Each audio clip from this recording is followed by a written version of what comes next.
Sri Bhakti Ratnakara, Chapter 9. Glory to Sri Sachinandana Gaurachandra. Glory to the son of Padmavati Nityananda. Glory to the son of Nabhadevi, Sri Advaita. Glory to the son of Ratnavati Gadadhar. Glory to Srivas and other favorite companions of Mahaprabhu. I am an ignorant person and I request the Vaishnava Prabhus to fulfill my mission. Glory to the listeners, whose superb qualities know no bounds. The repentance of King Virahamvira. The king of Anavishnupur, Sri Virahamvira, became eager to see Sri Acharya. He constantly wondered when his master would come to Vishnupur. He regarded himself as an orphan with no one to care for him in this world. Without Prabhu Srinivas, he was gradually sinking into utter darkness. He repented his previous activities, which had offended the Goswamis of Vrindavan. Because of those offenses, he would never get the mercy of the Goswamis. While remembering his offense to the Goswamis, he grew reticent and tried to control his despair. Seeing the king in this state of mind, his courtiers and friends tried to console him by telling him that Acharya had gone only for a few days and he would soon return. They requested the king to not think of the subject because they knew that Acharya Prabhu had great affection for him. They knew that if Acharya Prabhu favored him, he would also get the mercy of the Goswamis. They assured him that he should not feel morose for any harm he had done to Acharya Prabhu's companions in Vrindavan. While the courtiers were speaking with the king, two persons arrived from Vraj with two letters from Jiva Goswami. When the king fell immediately at their feet, the messengers were shocked by his humble behavior. After some time, they told the king that they were pleased to have gotten proof of the king's humble attitude, about which they had heard so much in Vraj. They gave him two letters from Jiva Goswami, one for Acharya Prabhu and one for the king himself. The king reverently touched the letters to his eyes and head, and feeling himself very fortunate, he opened his letter and read it with tear-filled eyes. The sweet words of Jiva Goswami could soothe the mind of anyone. After reading the letter, the king said that Prabhu's companions were certainly kind-hearted, for they had blessed such a worthless person as himself. The king cried with gratitude, and thereafter he showed very cordial and affectionate care towards the two messengers. As Srinivasacharya was then in Yajigram, the king hastily wrote a letter himself and attached it to Jiva Goswami's letter. He sent two men from his court to carry the letters to Srinivas. Srinivas received the letters and touched the one from Jiva Goswami to his head. He was so moved by the letter from Sri Jiva that he could not control his tears. After he had composed himself, he read the letter from the king. From the king's letter, Srinivas could easily see that the king wanted to see him again. But in his reply letter, Srinivas informed the king that there would be some delay in his return. He wrote many different things to the king, and the messengers returned with his letter to Vishnupur. The king was most happy to receive the letter. In Yajigram, Sri Acharya taught his students that devotion was the best method of attaining Krishna. Srinivas was in constant anxiety because the associates of Chaitanya Mahaprabhu had disappeared from the world. Those who were still alive would not live much longer. Despite his anxiety, he preached the philosophy of devotion boldly and attracted many students. Once, two brahmanas from Chaitra came to study under Srinivas. They reverently bowed to the Acharya and he embraced them. He inquired about the condition of Sri Chaitra and was disappointed to hear that most of the followers of Mahaprabhu had left the world, and Sri Chaitra was in a miserable condition. He also learned that Shamananda had gone to Nilachal, but had found only a few of the followers of Prabhu still alive. Shamananda had cried so pitifully in his grief that the stones and wood melted. Thereafter, Shamananda had gone to Vrindavan. Acharya Prabhu also cried when he received this news but continued to teach the Goswamis' books. One day a Vaishnav came from Navadvip to meet Srinivas Acharya. From him, Acharya learned that Sukumbar and other associates of Mahaprabhu had recently left the world.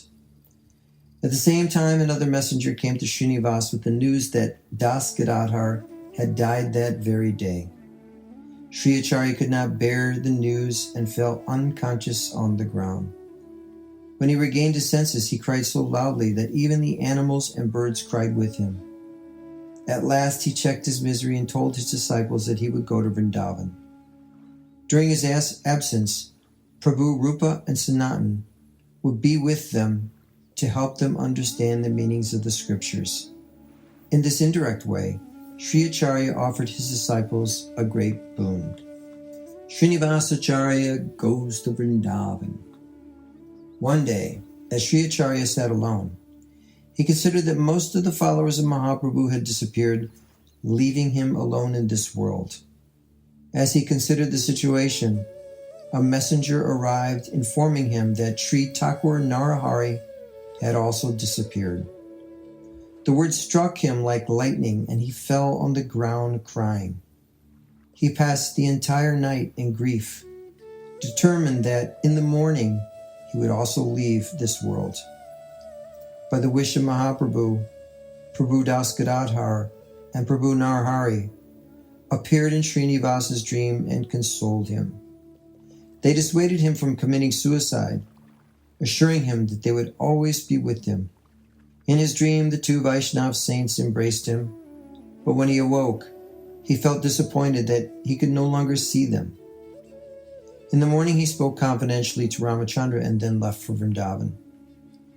He reached Mathura rather quickly and first bathed in the Yamuna river at Vishram Ghat.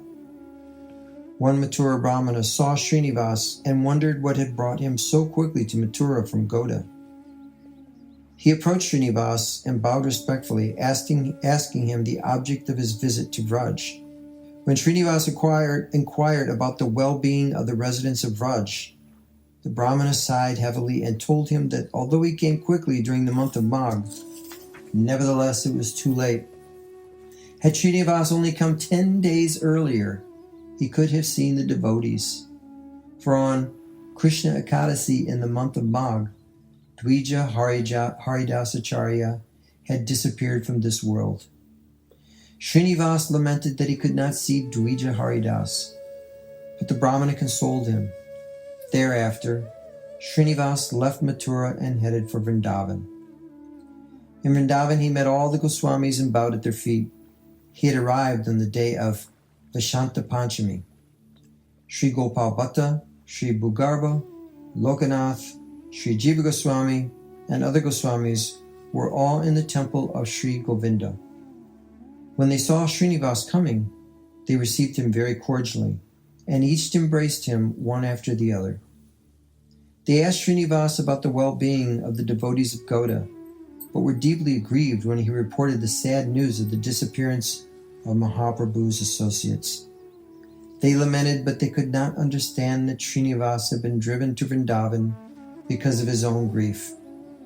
Therefore they tried to console him, and then all of them attended the Raj Bhoga Arti of Sri Govinda. Simply seeing the deities of Radha Govinda, Srinivas felt very happy. Thereafter, Srinivas and the Goswamis ate Mahaprasad together. The Goswamis then returned to their own houses, and Srinivas went home with Sri Jiva. Shyamananda Prabhu goes to Vrindavan. Shyamananda also went to Vrindavan at that time from Sri Chaitra. He first saw Sri Jiva Goswami and bowed at his feet. Sri Jiva affectionately embraced him and told him that Srinivas was also there. Acharya Srinivas bowed at the feet of Shyamananda, and holding hands they sat together. They talked together, occasionally shedding tears over sad news. After some time they controlled their feelings, and Sri Acharya went alone to take his bath in the Yamuna river. After bathing, he paid his respects to Jiva Goswami and went to meet Gopal Bhatta Goswami, bowing at his feet. Thereafter, Sri Acharya began to study once again under Sri Jiva Goswami. and Sri Jiva was pleased by the Acharya's intent. From Sri Jiva, Srinivas learned the book Sri Gopal Champu and other books and was happy to study under Sri Jiva. Sri Ramachandra Kaviraj goes to Vrindavan. Srinivasacharya had decided to stay in Vrindavan, but his disciples in Goda were feeling very lonely without him. One day in Srikanda, Sri Raghunandana told Ramachandra Kaviraj gently that since his place had become vacant, he should go at once to Vrindavan. He gave Ramachandra good directions, and Ramachandra went first to Yajigram. The followers of Srinivas told Ramachandra that it had become impossible for them to live without their Acharya. They requested him to go quickly to Vrindavan and bring Srinivas back to them. After taking permission from the disciples of Srinivas, Ramachandra returned home. Thereafter, Ramachandra began to think about Sri Narottam. He believed that his miseries would vanish if he could only live with Narottam. Ramachandra's brother, Sri Govinda, was a man of extraordinary knowledge, competence, and enthusiasm for his work. As they sat together in a quiet place, Ramachandra told him that the next morning he would go to Sri Vrindavan. He advised Sri Govinda to move to a village named Telia Budari, a holy place that was situated between the Ganga and Padmavati rivers. It was a large and very well-populated village inhabited by good-natured people. Ramachandra suggested that Sri Govinda live there, for even his maternal grandfather, a very famous man, had often visited that holy place. He told Sri Govinda that his presence in that place, would bring pleasure to many of the people, and Sri Govinda at once agreed to follow the suggestion. Thereafter, Ramachandra imparted various spiritual truths to Sri Govinda, and the following morning left his brother and started for Vrindavan. Srinivas had gone to Vrindavan about the end of Vaishakha, and Ramachandra went there about the end of Pausha. Govinda, the brother of Ramachandra. After 2 to 4 days, Sri Govinda left Kumara Nagari and went to Telia, where the villagers received him happily. The gentlemen of the village came forward to meet him and selected a beautiful place for him to live. They were impressed by Sri Govinda's good qualities, and he was very happy to have their kind and affectionate association. Although Govinda was satisfied there, he never forgot the mercy of Srinivasacharya. He wondered when the day would come that he would be a servant at the feet of Sri Acharya, when the Acharya would grant him Diksha mantra, and when he would be admitted into the companions of Sri Acharya. As a devotee of goddess Bhagavati, Govinda lived in Kumari Nagari, worshipping the goddess with songs and poetry, which were the delight of many of his companions who were also worshippers of Shakti. The poet explained the reasons for his attachment to goddess Bhagavati. His maternal grandfather was a Shakta who kept Bhagavati always by his side. His grandfather's name was Damodar Kaviraj, and Damodar's daughter was Sunanda. Govinda was Sunanda's son. Govinda remained in his mother's womb too long, and Sunanda was in great distress at the time of delivery.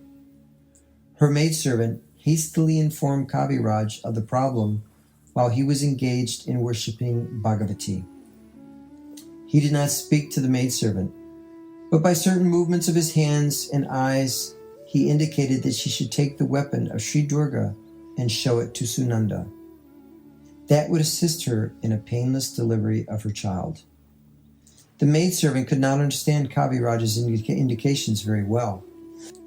She washed the weapon in water and gave the water to Sunanda to drink. Thereafter, Sunanda quickly and painlessly gave birth to a beautiful son. The child grew day by day like the moon. Everyone in the village knew that he was born by the mercy of Sri Bhagavati. As a young child, he lost his father and gained no worldly education.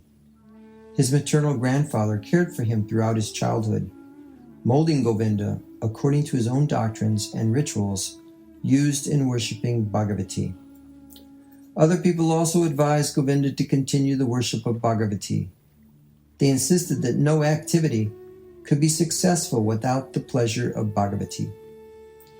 When Ramchandra took initiation from Sri Acharya, Sri Govinda assured himself that since he had been worshipping Bhagavati sincerely from his childhood, Bhagavati would certainly grant him salvation. But as he was thinking of this, an oracle from Bhagavati told him that if he did not worship Krishna, he would not get salvation. Although he was unhappy, Sri Govinda decided to become a disciple of Sri Acharya Prabhu and worship the lotus feet of Krishna. For that purpose, he went to Yajigram only to learn that Sri Acharya had gone to Vrindavan. Govinda lamented his misfortune, but he considered the kindness of the Vaishnavas who had told him about his own father, Chiranjiva Singh. Chiranjiva was a disciple of Chaitanya Chandra, and Govinda lamented that he could not follow the path of his devoted father. He regarded himself as a worthless person in this world and lamented his misfortune. Govinda cherished the hope of meeting Sri Acharya so that a change would occur in his wicked mind. He remembered his elder brother, whose life had already been molded by the favor of Acharya Prabhu. He lamented that even though his elder brother had gotten the favor of Acharya, he himself had not. He cried as he rebuked himself and soaked his body with tears. At that moment, an oracle from the sky told him that his desires would be fulfilled within a few days. From that very day, Govinda's devotion to Radha and Krishna increased steadily. Ramchandra was glad to find his brother in this transformed state of mind. When Govinda moved to Talia Budari village, he first lived on the western side, which was known as Sri Paschima Pada, and after settled in Budari. In every sphere of life, Govinda liked to depend on his elder brother.